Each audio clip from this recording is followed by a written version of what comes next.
নমস্কার দর্শকবৃন্দ, আজকে চলে এসেছি আবার নতুন একটি টপিক নিয়ে। সেটা হচ্ছে মাইটোকন্ড্রিয়া।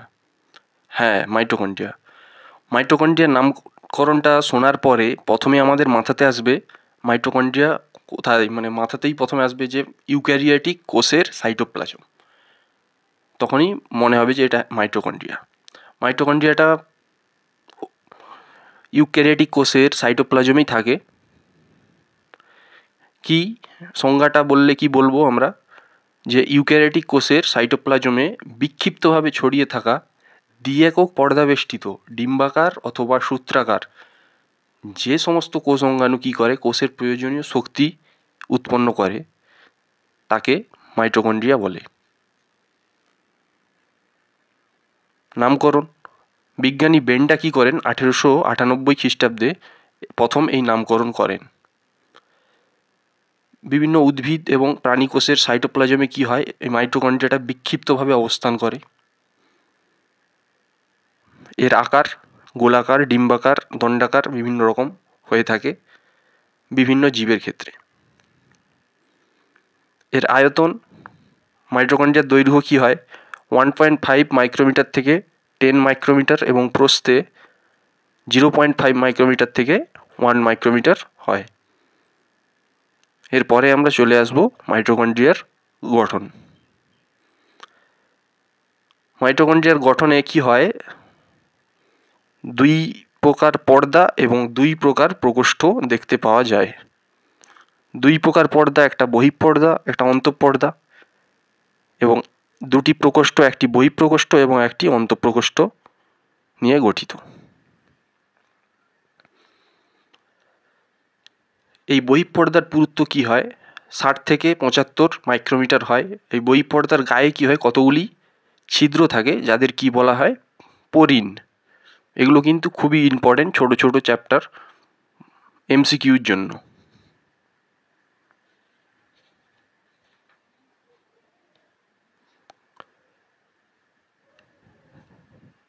এরপরে চলে আসবো অন্তঃপর্দা। অন্তঃপর্দার ভাঁজ হয়ে কি হয় আঙুলের মতো কতগুলি প্রবর্ধক সৃষ্টি করে যাদের ক্রিস্টি বলে। হ্যাঁ, এবং অন্তঃপর্দার গায়ে কি হয় টেনিস র্যাকেটের মতো F0 F1 কোণা থাকে।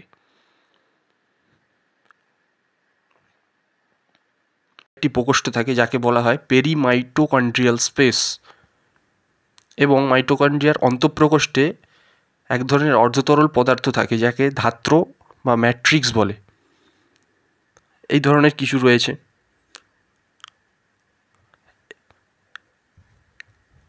এরপরে আমরা চলে যাব এর রাসায়নিক উপাদান। মাইটোকন্ড্রিয়ার রাসায়নিক উপাদানগুলি কি না, 1 নম্বর প্রোটিন, লিপিড, আরএনএ, ডিএনএ অতি স্বল্প পরিমাণে থাকে এবং কিছু খনিজ পদার্থ যেমন ম্যাঙ্গানিজ, ফসফরাস ইত্যাদি, ক্যালসিয়াম। এবার চলে আসবো মাইটোকন্ড্রিয়ার কাজ। মাইটোকন্ড্রিয়ার কাজ কি হয় না, মাইটোকন্ড্রিয়া বিভিন্ন কোষের মধ্যে কি শক্তি সরবরাহ করে, মানে যত শক্তি এখানেই উৎপন্ন হয়, তাই একে কি বলা হয় পাওয়ার হাউস অফ সেল বা কোষের শক্তিঘর।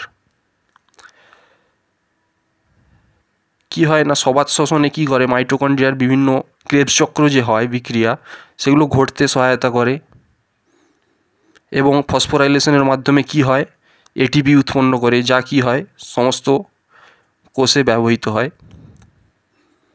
সেই কারণেই একে বলা হয় শক্তিঘর।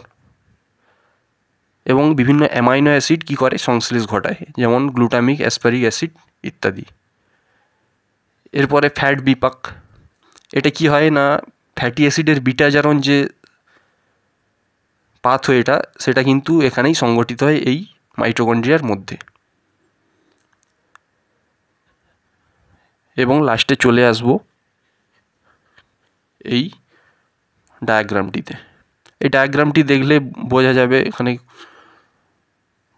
দুটো পর্দা এবং দুটো প্রকোষ্ঠ স্পষ্ট দেখা যাচ্ছে, এবং ডিএনএ, কিছু ক্রিস্টি, রাইবোজোম ইত্যাদি রয়েছে। সো এই ছিল আজকের ভিডিও। আবার দেখা হচ্ছে পরবর্তী ভিডিওতে।